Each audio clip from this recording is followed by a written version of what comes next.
In tonight's Dateline Defense, the president's trip to Asia. Tomorrow, Mr. Obama will embark on a week-long trip to the region, visiting 4 nations in hopes of bolstering security and economic ties.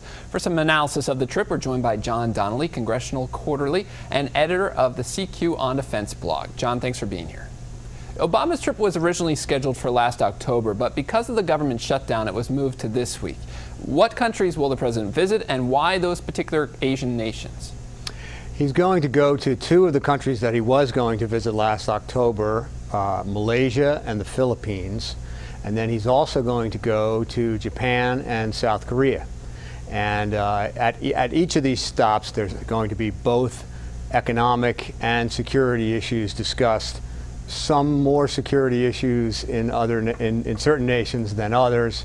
I think Japan and South Korea in particular will be talking a lot more, for example, about North Korea. On Friday, National Security Advisor Susan Rice emphasized the importance of promoting security interests while in Asia. And what threats will the administration be focusing on in the region? Well, the North Korean threat is clearly one of them. This is a relatively unstable, unpredictable government that has nuclear technology, nuclear bombs. It also is developing ballistic missiles that could carry them. Now, whether they're at the point where they could mate a miniaturized nuclear device on a weapon, on a missile that could actually get where it's intended to go, is a separate question. But it's pretty plain that they're headed in that direction. The other, obviously, large security issue is China. China is spending more and more on military systems. 12% increase in 2014 in just its open budget. It is also a nuclear power. It's becoming more, and has been for some time, it's becoming more combative in the region, though. A lot more attempts to assert territorial prerogatives at sea and in the air, clashes over disputed islands, and of course an ongoing and undeclared cyber war, really, between China and the United States. So what would you say is the main objective for the president as he engages in this week-long trip? From a security point of view, well, economically, he's got a big trade initiative, the Trans-Pacific Partnership, that he'll be touting and working the details on.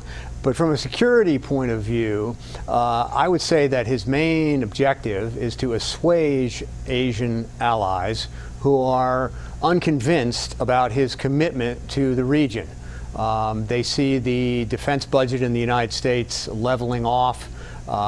They hear talk about more of a commitment to the area, but they wonder whether the United States is going to follow through. They're watching, for example, what's going on in Syria, where the president drew a quote-unquote red line and then did not follow through on that with force. They see a very limited response to the situation in Ukraine. They're watching diplomacy being the first avenue with regard to Iran. I'm not saying any of these are bad policies, but from the Asians' point of view, it makes them wonder how much this president is committed to use force if necessary, at least to offer deterrence. Connecting the dots for folks, the concern is with China. Many of these countries have beef with China over territories. There's concern if Obama doesn't follow through on a red line in Syria, that perhaps a similar situation could play out in Asia. That's right. They wonder whether he would be willing to use force if necessary, or at least to threaten it in such a way that it could deter China from doing certain things. And North Korea also. This trip is part of a bigger plan to revive interest in the area. So when the White House talks about its, quote, pivot to Asia, what does that mean exactly, and is it working? Well, the pivot to Asia, the idea there was partly a recognition of reality and partly an aspiration. Partly legitimate, partly bogus. The reality is that after the Iraq war and with Afghanistan winding down, the country is going to be able to devote more resources and attention to Asia.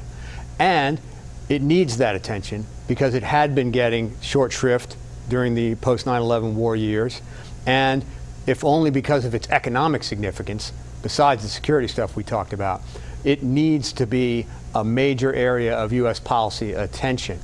And there are things going on in the security realm. I mean, they're moving Marines into that part of the world and weapons into Japan and into Singapore. I'm talking about U.S. weapons. So there are things happening, but a lot of it, I think, was just kind of wishful thinking. In other words, we don't want to end up in any kind of ground-pounding counterinsurgencies like we've been in. So we'll make our strategy more of a maritime focus, and we will get away from that nettlesome Middle East. Well, the Middle East might not let us get away quite as easily as we would like. John Donnelly, senior writer for Congressional Quarterly and editor of CQ's On Defense blog. Thanks, John. Thank you.